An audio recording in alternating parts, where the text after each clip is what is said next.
जो short question answer जो 2026 के एग्जाम के लिए जो इम्पोर्टेंट सा क्वेश्चन फिजिक्स में बन सकता है 12th के लिए, वो हम क्वेश्चन डिस्कशन करेंगे। फर्स्ट यूनिट है अस्थिर विद्युत, जो उसमें कूलम का नियम जो है ना एक इम्पोर्टेंट क्वेश्चन बन जाता है 12th के स्टूडेंट के लिए, जो आज हम शॉर्ट क्वेश्चन में डिस्कशन करेंगे।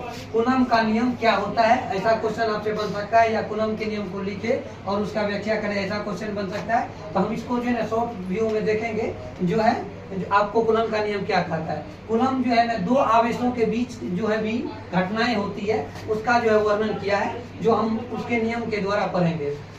कूलम ने देखो कहा है दो आवेश लिया है, एक लिया है Q1 और दूसरा लिया है Q2। दो आवेश को लिया है, दो आवेशों के बीच जो भी विद्युत अस्थिर विद्युत बल लगेगा, जो अस्थिर विद्युत बल लगेगा, उसके लिए कूलम ने दो नियमों का प्रतिपादन किया। कितने नियम का प्रतिपादन किया?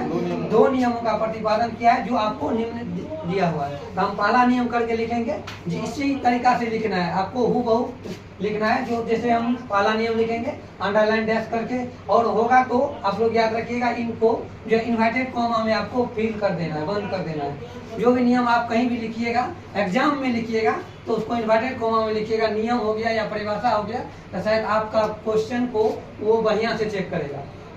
देखो पहला नियम कह रहा है दो आवेशों के बीच विद्युतीय बल जो होता है, उसके मान जो होगा आवेशों के बीच के परिणाम के गुणनफल के बराबर होता है। जो विद्युतीय बल आएगा, मान लेते हैं हम जो है एक आवेश लिए यहाँ पे Q1, दूसरा आवेश लेंगे हम Q2 लेंगे, यहाँ पे क्या लेंगे Q2 लेंगे। इन दोनों का बीच जो एक बल लगेगा, इन दोनों के बीच मान लेते हैं F बल लग रहा है, इन दोनों का बीच जो F बल लग रहा है, तो ये जो बल का मान होता है इन दोनों आवेश के गुणनफल। देखो सिंपल, आप जो है ना जो भी आपका नियम कह रहा है उसके अनुसार आप इक्वेशन बना सकते हैं। जो दोनों विद्युतीय बल का मान जो होता है दोनों आवेश के परिमाण का क्या होता है, गुणनफल के समानुपाती होता है। तो हम क्या करेंगे, दोनों आवेश को मल्टीप्लाई कर देंगे, Q1 इंटू क्या हो जाएगा Q2 होगा।